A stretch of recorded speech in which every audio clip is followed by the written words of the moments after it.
Hey guys, welcome to Wrestling Days and welcome to today's NXT Talking Points video. Now, this episode felt like it was a little bit of a step down from maybe what we've been seeing in 2025, but there was still some moments on this show, and we're going to get to those. Here was Hank and Tank arriving for what turned out to be a very fun main event. You can see the Boulder saying bros walking around with a half-eaten rotisserie chicken. Just a snack to Hank and Tank, that. Just a snack. We went to our first match, which was Jaida Parker against Lash Legend. I actually really enjoyed this. I thought it had some good moments. This moment right here was one that I was quite confused by. This, I believe, is the Lash extension, right? And obviously what she does is twist around, slam them down, but there's just not enough clearance between Jaida and the commentary table. So I was like, how's this going to work? Like, you can see what's going on in her head. You can sort of see what she's thinking and what she's planning. So I was like, how's she going to do this? And so she went for it. And it just didn't work, really. I mean, it just didn't. She just kind of popped her down on the commentary table. So I think if she's going to do a move like that, she needs to get higher. Had she have actually delivered that off, say, the barricades, which would have been very difficult from a balance point of view, or maybe if there'd been like another platform or something that she could have delivered it, I didn't really think that worked. It didn't matter, though. She still went on to secure the victory. And there was some really good spots here. There was a sequence where they were both like lifting each other up, which obviously, I mean, both girls are pretty big girls. So the power, like for Jaida to like get Lash up, really good, and vice versa as well. So there was definitely elements in this match that I enjoyed. Sloppy in some places, though. But yeah, not a bad opener. It was fine. Jaida didn't take it very well. Jaida didn't take the loss very well at all. She jumps out, grabs a hold of Lash, takes her over, throws her in the ring steps, and then you can see that Lash is over by the barricade, and boom! And then look at this mean mug. Look at that, staring right at the camera. So we had a beatdown afterwards as Lash Legend was put through the barricades. Then we went backstage and we had a bit of a Maybelline kind of shout out, right? Which is always a bit weird. Once again, we see Jordynne Grace with Stacks. They really do like presenting these two together on camera now. Then we would get Jordynne Grace and Blake Monroe kind of getting into it. Callie Armstrong then got into it with Jordynne Grace. So, yeah, there was quite a bit that was happening here. This set up Callie against Jordynne for later in the show. Then we had Javon coming out. He said he felt like he had let everybody down. And then we get like this bike arriving. You could see this bike arriving. And then we got a gong. This was such a great moment. It really was such a great moment. I mean, as soon as the bike arrived, we were like, who's known for having a bike? And we were like, well, Undertaker is, and he did give Javon some advice the other week. So when we heard the gong, they absolutely got me. I'm not going to lie to you. They absolutely got me. And then out walked Josh Briggs. So WWE's like, it's the Undertaker. No, it's just Josh Briggs. So Briggs came out, delivered a bit of a promo. It didn't really matter about the promo. It turned into a beatdown between him and Javon. Briggs ends up putting Javon through a chair, obviously setting up a match between them for next week. So a match between them next week. Then we went to our next match. This was our second match, and it was for the Speed Tournament. Now, this is the first time we've seen a Speed match in NXT. I liked it. I do worry that the 3 minutes is a bit too short. It's very hard to believe that you can put someone away in 3 minutes. I know that they are working at a higher pace. I know that they are taking more risks. I know this is not a normal match, so you can't really judge it by normal match standards. It was fast-paced. It was fun. It was Candice LeRae, Xia Brookside from TNA, used to be in NXT UK. And with 25 seconds left to go, Candice would get the victory. So it only took her about 2.5 minutes, actually, but she did get the win. I do like how, as it counts down and a minute goes by, they kind of change the color. Like, the audience is in a certain color. Like, when it gets from into like that second minute, it goes orange. Once it gets into that last minute, it goes red. That was a nice touch. So there we go. The Speed Championships now live on NXT. We had our first match. Candice wins. So she gets past Xia. Next, it's going to be Lainey against Fabi Apache. I'm not sure if that's next week, but the winners of those will go on to face Candice. Winner of this little tournament will go on to face the champ, who is, of course, Sol Ruka. Backstage, we had all these women.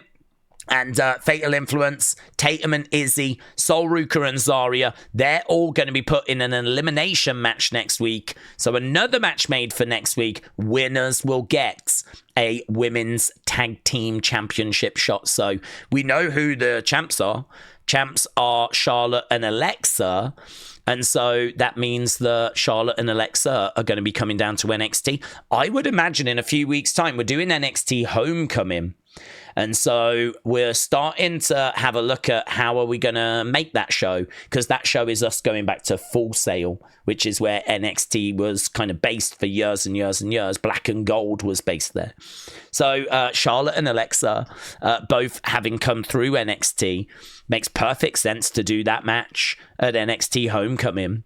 So yeah, very excited. Very excited. I wonder who they'll face. Charlotte and Alexa are baby faces, but it doesn't really matter because, you know, them against Zarya and Sol Ruka would be a hell of a match. Them against Fallon and Jasmine would be fun. Them against Izzi and Tatum would be fine. I don't think it really matters if they're faces, heels, or whatever. So really any of these teams could win. If I've got to pick, I might lean Zarya, Sol Ruka, because, you know, Sol Ruka's such an amazing talent. To have her on that card in a match against Charlotte and Alexa makes a lot of sense. So, I don't know. Very excited by that news, though. We're going to find out next week who's going to win that. Right, then we had this from Dark State. It was really, really good, this. So, Dark State were talking about their backstories and their histories. There's Cutler being told that he's just not good enough on LFG. Then they start talking about how they've all been security guards.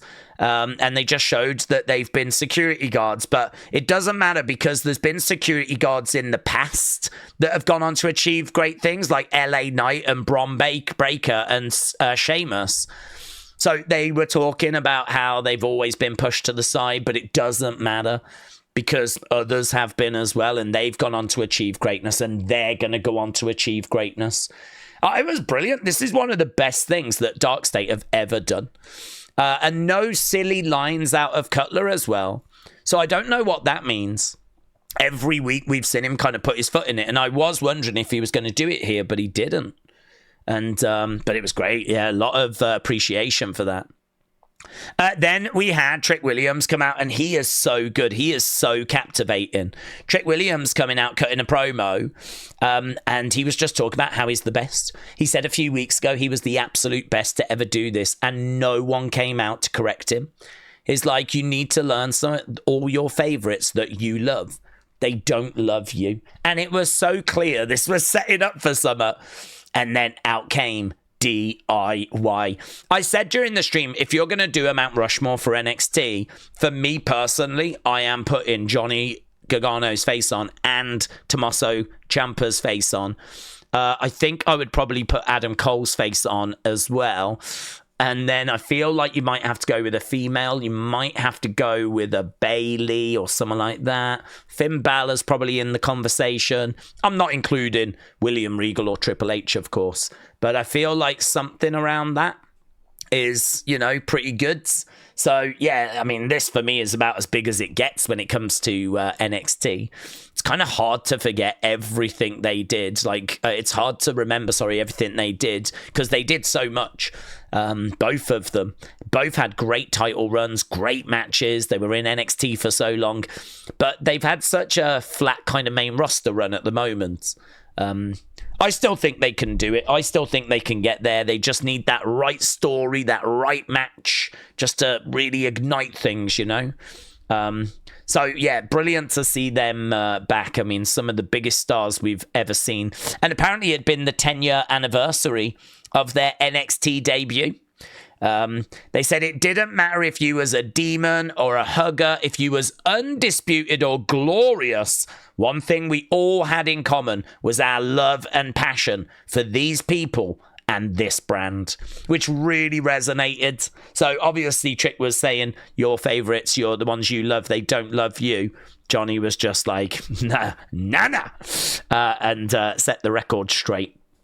They came out with their old theme as well. It is true. They came out with their old theme, which is just better. It is just better.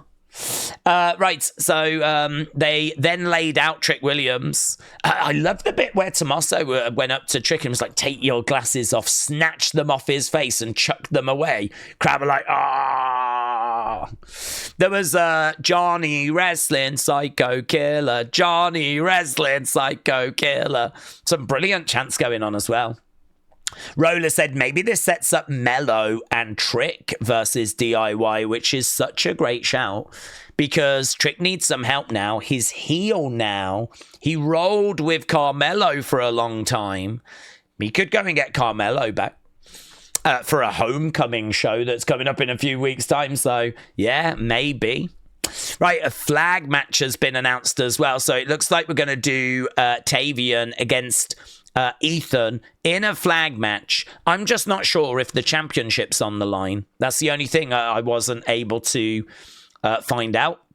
So I'm not sure if it is for the title, but they are going to be facing off next week, and it is going to be in a flag match.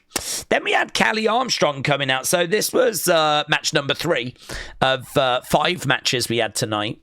Callie Armstrong came out, slightly new entrance presentation for her. I mean, I don't remember seeing her doing this down in Evolve. I'm not sure about it, to be honest.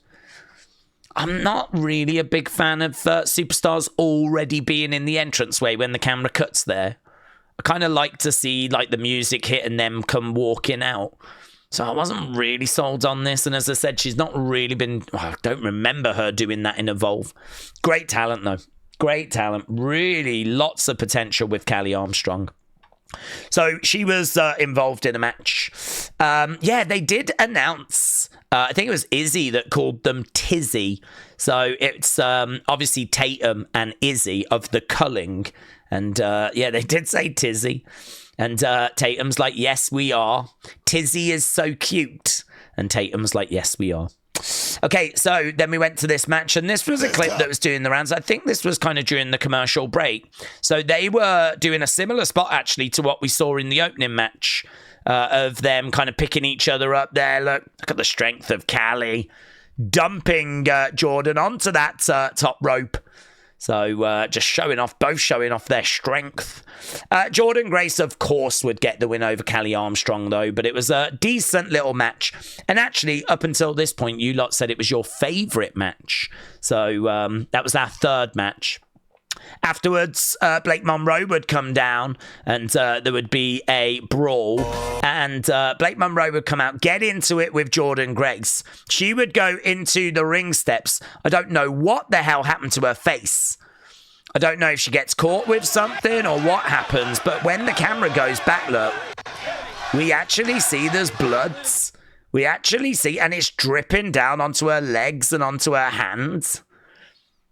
So it comes in and like you can't quite see it, but you can see it sort of on her chin. So yeah, bloods.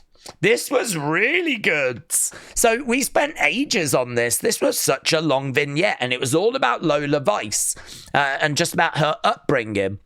Showed us around Miami, and she was talking about like what it means and family and all that stuff. They showed a glimpse of Lola Vice as a kid, and I couldn't stop talking about it because it is one of the most intense pictures I have ever seen. Quentin Tarantino could do a film with this being the lead character, right? Look at this. Mate. Oh, there is no compassion or joy or anything but just pain. rage, anger, right? That's all I see in these eyes. Mate, I hope Damian Priest knows what he got into a relationship with, because this anger right here that you see in these eyes, they're still there. It's still there. She might smile from time to time now, but that pain, that rage, that anger, it's still in there. You know it's still in there. Mate, that is so intense. That is so intense. So, yeah, we did this pretty long vignette. And as we said, it was good. It was really good. And apparently it's going to continue next week. Right, then we had our next match. This was all right. Basically, there was a little confrontation backstage, and we end up doing Andre Chase against Briggs. It was all right. You guys had it as fine. Not as good as Callie and Jordynne Grace. Yes, y'all the only two round here with some history. So Trick WIlliams kind of asking that question of like, what, you think you're the only ones that have got history round here? Who is he going to go and get? Trick is not backing down. He's called out DIY for next week. I don't know if he's going to get a partner for next week. I would imagine you would do that on the homecoming show, to be honest. I mean, that's not next week. I think it's the week after, where we go back to Full Sail. So, I don't know. Interesting. We'll have to see what kind of comes out of all of this. Yeah, this is pretty fun. So Oba doing it, and then look, we got Hank and Tank joining in the ring, which I thought was really good. There was lots of fun moments like that. I think Ricky did a bit of the walk whilst being on the top rope, right? Oba responded to that right here, right? Went for the tag. No, didn't do it. Ah, look at that. That was good, wasn't it? Went for the tag. No. Yes, went straight into Ricky's pose. He just made Ricky Saints break character. Sadly, it didn't last long and they end up fighting. So this big brawl between the two of them, it meant that Hank and Tank were left on their own. This was our main event against Dark State. Then all of a sudden, Hank just went... Hendry called out Hendry. Hendry appeared on the edge of the ring, distracting Dark State and giving the win to Hank and Tank. So Hank said his name, Hendry literally appeared. So there we go. It's a win for Hank and Tank. And Callie Armstrong said, I'm always going to fight for respect, win, lose, or draw. So Callie just talking afterwards. The show ended, of course, with them all celebrating in the ring. And then we cut backstage where Ricky and Oba were still brawling. So there we go. That was this week's NXT. Those were the talking points. Very excited for Homecoming.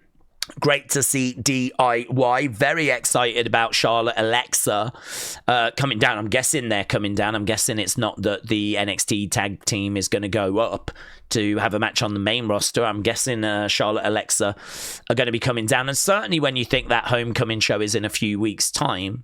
And yeah, I mean, it was all right. Honestly, it's not the strongest episode, but it was more than enough.